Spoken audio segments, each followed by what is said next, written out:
2024 में 2 लाख से ज्यादा भारतीयों ने अपनी नागरिकता छोड़ दी और विदेश में जाके सेटल हो गए। कुछ तो मजबूरियां रही होंगी, यूं ही कोई अपना देश, अपना घर, अपनी मिट्टी, अपनी पहचान छोड़ के नहीं जाता। हमारे देश की सरकार बड़े बड़े दावे करती है कि हम जल्द ही विश्व गुरु बन जाएंगे, हम इतने जीडीपी वाले देश बन जाएंगे, ये बन जाएंगे, वो बन जाएंगे और भी न जाने क्या क्या। और हर बार सरकार यही कहती है कि देश से गरीबी हटती जा रही है, बहुत कम गरीब रह गए हैं देश में और सभी देश अब भारत की ओर देख रहे हैं क्योंकि भारत अब बहुत तेज वृद्धि कर रहा है। लेकिन एक बात आपको समझनी चाहिए कि भारत में आखिरकार गरीबी और अमीरी का फर्क क्या है। आप सोचिए कि जो भारत में अमीर होते जा रहे हैं वो लोग भारत की सदस्यता क्यों छोड़ रहे हैं। इसको लेकर एक अच्छे से अध्यापक है अभिनय सर, उनकी बात सुनिए, आपको समझ में आएगा कि आखिरकार क्यों हो रहा है ऐसा।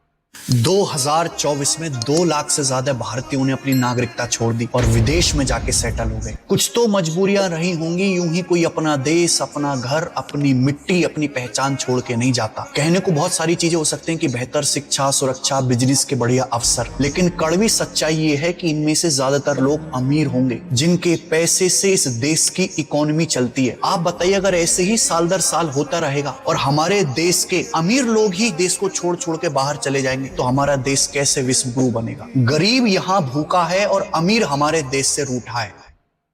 तो आप सोचिए, अगर ऐसा ही चलता रहा, हर साल 2-2.5 लाख लोग भारत की सदस्यता छोड़कर जा रहे हैं और उनमें से 4-5 हजार तो लोग ऐसे हैं जो करोड़पति है, जो भारत को छोड़कर जा रहे हैं, चाहे वजह जो भी हो। लेकिन अगर ऐसे ही अमीर लोग भारत की सदस्यता छोड़ते रहे तो भारत विश्व गुरु कहाँ से बनेगा। फिर तो विश्व गुरु वो देश बनेंगे जहां पर ये अमीर लोग इकट्ठा हो रहे हैं, क्योंकि भारत में तो फिर केवल गरीब ही रह जाएंगे, या तो गरीब रहेंगे या फिर वो लोग रहेंगे जो सरकार चलाते हैं, जो बहुत ज्यादा अमीर है, जिनमें अंबानी अडानी जैसे लोग हैं। और उसके बाद सीधा इतना गैप अप हो जाएगा, मिडिल क्लास तक नहीं बचेगा भारत में अगर यही हालात रहे। क्योंकि भारत में टैक्स तो इतना वसूला जाता जनता से, लेकिन उसके नाम पर सुविधा कितनी दी जाती है। आप सोचिए, हमारे देश में स्वास्थ्य संबंधी कितनी समस्याएं हैं, शिक्षा संबंधी कितनी समस्याएं हैं और भी न जाने क्या क्या है। आप रोड पर निकलते हैं तो गाड़ी खरीदने से लेकर गाड़ी चलाने तक आपको हर दिन टैक्स भरना पड़ता है। जितने की गाड़ी नहीं होती उससे ज्यादा तो टैक्स सरकार को जाता है, कभी राज्य सरकार को,